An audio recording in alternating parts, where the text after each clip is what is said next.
I was just wondering, how much wood would a woodchuck chuck if he was 19 and his teeth were broken? If he was 19? Yeah, which is Well, really what old. was the cause of the broken teeth? Age. Just weather and storms. Yeah. Well, I mean, it seems like it might be like a hereditary thing, you know? And as far as how much he'd be able to chuck, I think that the bigger play would be who would chuck it for him. If he can find a team that could chuck it for him, he wouldn't have to do it himself.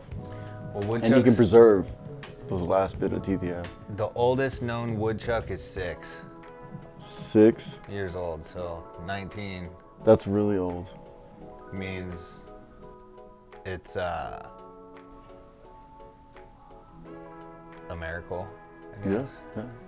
Well, let me ask you this, man. Okay. And I know the people want to know this. The name Dom, is that short for Dominic? I get that a lot, and I'm not happy about it. Short for Dominic, but Dominic's when I'm in trouble, so we go with the Dom. Okay. Oh, man. Okay, so one of the questions we got was, do I have the acumen to start a business? So what would you Acumen. say to somebody that asked you that? Is it like the balls? I think that's like kind of, yeah, I think it's the balls, something like that. So what's the question again? Do I have the acumen to start a business? Like, do I like have her- what it takes? Them personally? Yeah. I mean, everybody does. I think every single person does, 100%. I think it just depends on like the depth of their belief in themselves and what the vision and like the overall, like what's the point of what they're doing, like why they're doing it. I think that's incredibly important. And then anytime you're running into situations where like you're in doubt, as long as you remember why you started doing it in the first place and what your mission is, it kind of helps you through those times. You know? Yeah.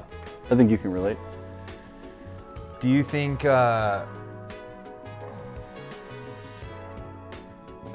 what would you say to somebody that is in a job, not necessarily a career, but just complacent in a job and wants to be self-employed? What would you say is the first step? Fuck, hold on, let me tell them to turn that shit down. I know it's getting all super 80s on us in here. Dude, I need some water too. Hey, Pat, who's on music?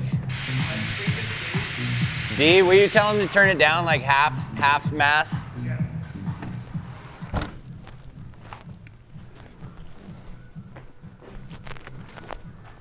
I feel like we're doing an interview like at a lounge. Got Yeah. the white everything, the music going, the drinks flowing. Okay. That was a good question though. I think it's, yeah, all right. The acumen. That's complacent. Okay.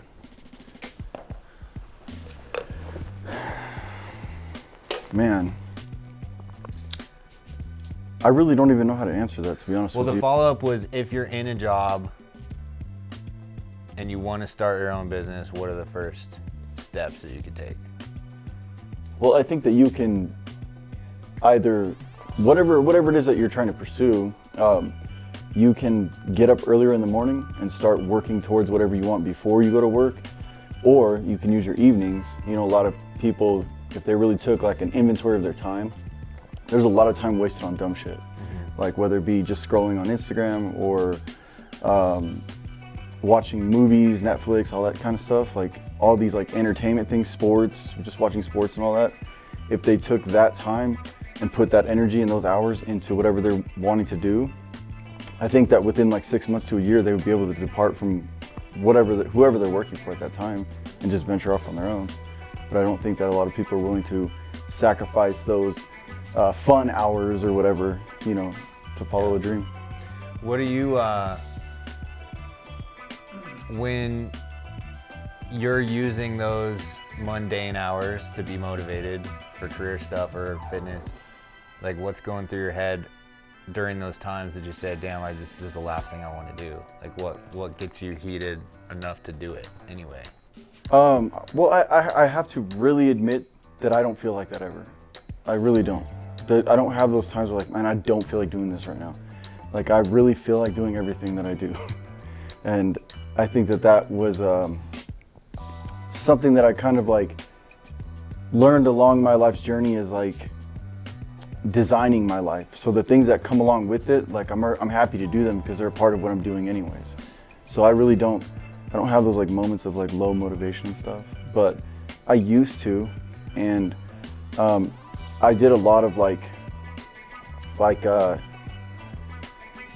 negative self-talk, you know, like whenever like I didn't want to do something, I'm like, man, you're being a fucking bitch, like get up and do this shit. Like the better version of you knows to do better, you know? And then those moments, like just, it's your inner dialogue.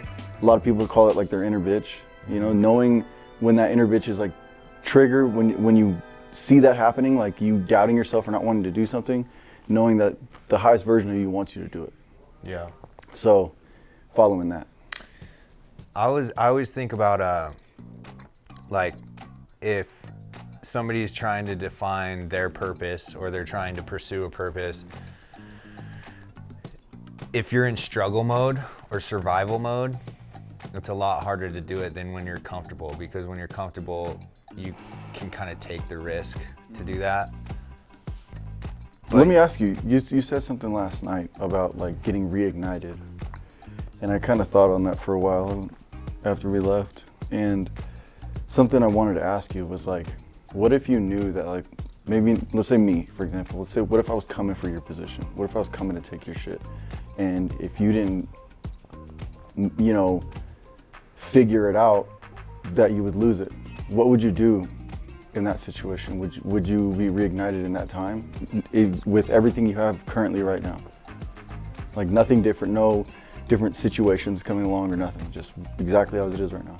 I feel like I'd probably go for a box of crayons first and color, you know? And then after I colored, I'd probably drink a Gatorade. And then let the juices flow. Let the juices flow. If somebody was coming for my position, like, and if you knew it, like, I know that you own this, so it's like hard to like, you know, think that somebody, just to say in a hypothetical situation where somebody could potentially just take it from you. Yeah. By outworking you or whatever. Or coming up with better ideas, being more valuable than you. What would you do? Would you be reignited in that moment to really step your shit up, or would you just kind of like just keep doing what you're doing? And I mean, full honesty, I don't know that would ignite me as much as like I think I'm more ignited of me coming for myself than the fear of somebody else coming for me. Like that would almost, personally, I feel like it would be deflating for a while. I don't know if it would be the push to go harder. I think for me, I have that same mentality of what we talked about last night. You have these really juiced up moments and then these like flat moments. And I feel like that I have to talk myself through that. And so I feel like I'm coming for myself most of the time versus worried about somebody else coming from me. But to your point, it's hard for me to think of that perspective being self-employed, because I would have to put it in the perspective of a competitor coming after me. And then, okay, well, let's say there's another shop or another, I don't even want to call them shops. You guys aren't shops. I think that little, you know, single manual press thing, that's more of a shop. I think that you guys are more of like an actual business, a facility. And so if you had someone else that could potentially wipe you out. Yeah. By, let's say they just have more creative drive, they have more systems in place that are more efficient, they got just a better culture, whatever it may be. And you recognize that if I don't do something right now, like even my people may go over here. So that's, okay, I think in that perspective, I would know the reality of what I can accomplish by myself. I would bring that fire to the team. Like I would bring that passion to the team. And And that's why I feel like our culture is good, because I get so fired up when there's issues that need to be resolved with people that I've like shed tears before, and it's just genuine. And so the first thing I would do is confide in the team and express the concern so that we can collectively rise above the problem, versus me being like, oh, I need to work 40% harder. There's no way I can accomplish that much. Like the first thing I'm gonna do is like spread that through the organization, that fire. You know? Yeah, I like that. One of the things that we talked about that I think is important is recognizing and understanding the true character of a person before you really like get in bed with them. Yes. So whether that's business or prospective employee or even an employer, you personally, what do you think, what are triggers that you look for in people or red flags that make you question their integrity? Like, is there anything A lot of it is just having to do with observation. Like, I don't really like, I'll just listen to somebody, and if I see that their actions are contradictory to like what they say, that kind of lets me know, like, hey, you told me you're about this over here, but then I saw you do this, you know, in my mind. So it kind of like, I'll have that kind of conversation in my head. I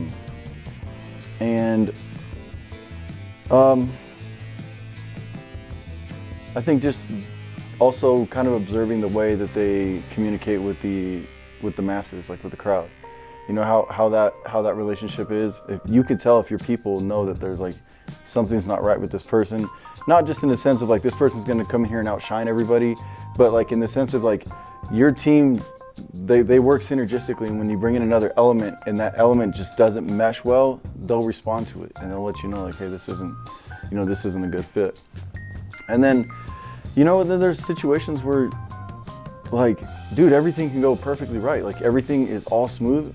And then when it comes time for the situation to like come to an end, or like, let's say like there's a contract or some agreement and one side feels like they didn't get what they were supposed to get, then you start to see that person's true character, but you can't ever see that until those situations arise, you know, and that kind of sucks. Is like, you have to deal with that as it comes. And like I've dealt with a situation with the videographer before where I told him exactly what the vision was for the video. He came and filmed it. We did everything, and then he edited the video, gave it to me.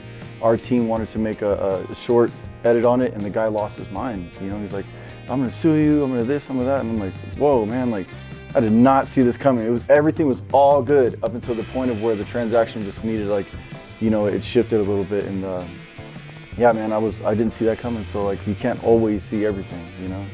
Yeah, sometimes you're so far into it, and that makes me think of businesses who have customers that are in that position too. Like, you can't red flag somebody without having the experience of working with them. There might be little triggers or signs, but the reality is sometimes you're too far in and then you evaluate, and I think that's the challenging thing is we've even tried to let customers go, and there's so much pushback because they get offended too, you know? Yeah. And so we've been in that position of how do you evaluate the most respectful way to go a different way, you know? And it's a scary thing because you think, you know, they're either gonna talk bad about you, leave you bad reviews, but the reality is you're hurting your employees and your business if you keep things going that aren't working. Absolutely. There's been so many situations in my life where, you know, and what really hurt sometimes was, let's say it's somebody that was like a high performer, like they come in and crush it, but they're just so impossible to work with, you know? And it's like, you as an owner, you want to keep them on the team because they're of monetary value to you, they produce, you know? But then you've got people who may not be as high producers, but have been loyal and there for a long time. And they're like, look, man, this guy, I can't work with him, and da-da-da. And it's like, then it causes this tension, then everybody's at odds. You know, it's like those times, it's like, you gotta like really like pick like one or the other, you know, and those are really difficult decisions. Yeah. I'm sure you've been, you know, in a situation like that. Yeah, I think the best thing that I've heard in terms of employees or building a team is, if for most organizations it takes a team of 10, hire 5 and pay 8. You're splitting that difference. You're cutting the team in half, but you're picking the best performers, the best leaders, And it's not just about work ethic, it's about attitude, because you can't teach attitude. Like that's just an integral part of somebody. If they have a shitty attitude, you can't really like train that out of them. But, and you also can't necessarily train work ethic, but you can, to a sense, teach competence, you know? If they have work ethic and they have a good attitude, but they're maybe not the most qualified or the most trained for that position, that's the easiest part. You can always train people to be better. But I would say those are the two characteristics that are most important is attitude and ethic, and everything else can be taught. if you have if you're willing and able, you know what I mean? Like, I'm willing to learn and I'm able to do it. You know what I mean? Like, you just willing and able. You can take someone who has no experience in anything and train them to do anything, as long as they're willing and able. When you had your business, did you were you a man of second, third, and fourth chances, or did you? Because there's two schools of thought, you know. When do you draw that line in the sand? In my earlier young entrepreneurial days, I needed people, and so I was willing to take everything that came with it, and it was incredibly challenging. I remember just like, man, like I cannot stand working with these people, but I have to. I felt like I had to. And then as the business matured and I matured and I understood, like you said, red flags and all these situations, I did have like a shorter, you know, threshold. You know, once everything had grown up and it was like, you almost had to like earn your way into this team. It wasn't like we needed people at that time. So once the tables turned, from my perspective in the business, when it became more of like, this is where you want to be and we'll accept you, you know what I mean, if you fit in, once the culture changed to that, it allowed me to be, you know, like, hey, 1 or 2 chances of this. We even had write-ups and all kinds of stuff where they would, like, if they did something wrong, they actually had to speak with one of the secretaries in the office, and there's a write-up written, and we like did all our homework and did it right, you know, and that way it was like more legit. Yeah. And it wasn't like my friends working for me. Yeah. Yeah, I don't know. I've had circumstances that I've probably to a fault given too many chances, but there are those scenarios where you do that. Like you say, you give, in any normal scenario, it would be 1 to 2 chances, and then beyond that, you're cut. I'm more in like the 4 to 6 if there's something deeper, because I've had scenarios where I've probably given too many chances, but it ends up being the best thing, because if you have empathy and forgiveness, then that brings loyalty, and it can go the other way. But I think there's 2 schools of thought on that. It's like 1, 2 strikes, you're out, or well, let me ask you this. I hate to interject, but for one of the laws of power is to give somebody a second chance, because somebody who stabbed you in the back wants to prove their loyalty to you so bad. So that is one of the laws of power, is to give a second chance. Secondly, if it's the way that I operate, that I've learned to operate, was not necessarily like me saying I'm sorry means nothing. It's the actions behind my sorry. Like if I say I'm sorry, then I will show you that I'm sorry. I won't repeat the same mistake. You won't have to tell me twice, like, yo, what's up with this shit? You know, like it won't work like that with me. So if your 5th and 6th chance is off of the same exact topic, then they're not sorry. They're just gonna, you know, it's gonna be all good until the next time it happens, and then it's not good, and then it's all good till the next time it happens. So if it's the same conversation over and over, they're not sorry. Yeah. You know what I mean? Yeah, no, I agree. It can't be the same thing. There might be mess ups in different aspects that are more forgivable. And I could see 5, 6, 10, 20 chances, as long as it's not the same exact thing that we're having the same issue with over and over. Yeah. You know? Well, I think that's what goes to culture too, and building a good culture is every single mind and every body is so different, and you may start somebody in one aspect and have to make a lateral move because they weren't killing it there, but you find that after 2 or 3 slides or two or three position changes, then they gravitate to what they enjoy doing, and you got to move people around. I think a lot of people are so quick to throw in the towel that they don't necessarily fit that puzzle in the right piece, and they give up on it too early. Dude, and with that said, I think that as a leader, whoever it is that is the actual determining factor of where the chess, you know, pieces go on the board, as long as that person is aware of like whose strengths and what their weaknesses are, you can easily put your players in any position. And let's say somebody has multiple strengths, so you can make these players play multiple positions inside your organization. You know, so it's just a matter of being aware of that. Like, who are my pawns? Who are my bishops and my castles? You know, my rooks. Like, you know all these players. Yeah. And you just make sure that they're all playing the right position each day. Yeah. And you guys will be great. Yeah. All right. We got pause it on that we got one. questions too coming in. Hey, that was hot, bro.